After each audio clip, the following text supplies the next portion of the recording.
What I really love about your method too is that it goes so much deeper than like what I always associated with the manifestation space, that it always seemed to focus on material things like manifesting like a house, a car, a bag of cash, whatever. But maybe also we get deeper with like what you truly want, like what your soul craves. I'd just be curious if you could talk about that like difference.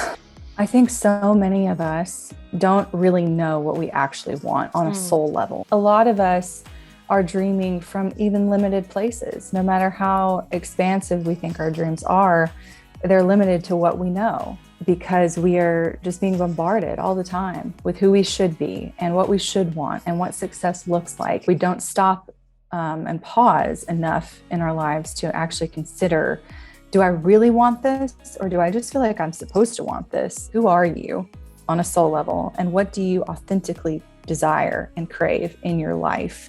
Because there are a lot of different ways you can get that than just, material things. Strip down, let go, like of everything you think you want. It can feel scary sometimes, but really just say, okay, I'm just going to release these things. I'm going to write them down. I'm going to just put them to the side, release them, and then just really get curious about who I am and what I genuinely desire. If I could let go of any outside pressure, if I could let go of feeling the need to prove myself to anyone, even me, like I don't need to prove anything. I just get to exist. What would I want to do? Who would I be? What would I love?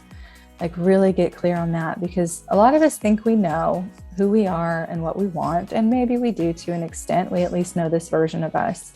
But there are likely many different versions that have so much valuable knowledge and just goodness that I think we won't discover unless we do strip it down and ask hard questions and start to get to know ourselves in a whole different way. We have so much more, so much wisdom within us than I think we realize and give ourselves credit for. You want to tune in, that's where the most authentic expression and creativity is going to come from, is from within you already. I feel like a lot of people start to go down the path. What I hear, they start to feel and create a story around how the field is already too crowded. There's too many people already doing this. Sometimes our minds and our vision is just so much further than our reality.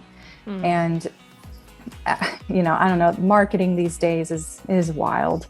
And so we think that everyone else is succeeding so much at a quicker pace than we are. And that's just not true. It takes longer, probably a little bit more work than you want it to get to where you want to be. But yes, it's absolutely possible. Does anyone's voice matter? Yes and no at the same time.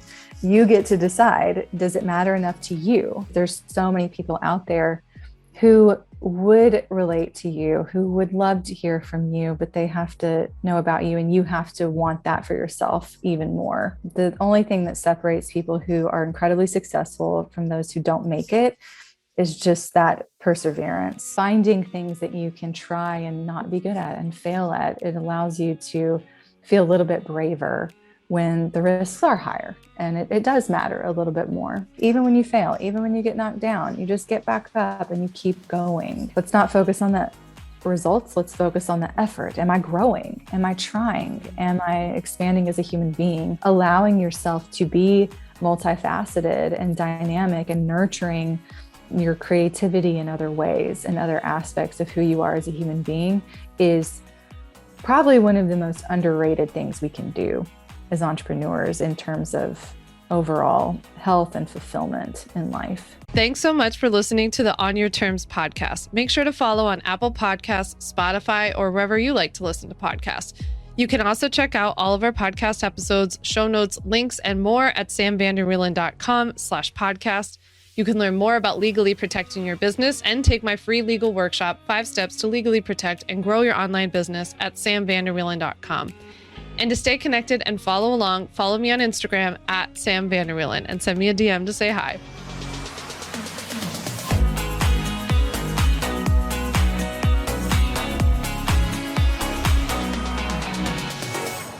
Just remember that although I am a attorney, I am not your attorney, and I am not offering you legal advice in today's episode. This episode and all of my episodes are informational and educational only. It is not a substitute for seeking out your own advice from your own lawyer. And please keep in mind that I can't offer you legal advice. I don't ever offer any legal services, but I think I offer some pretty good information.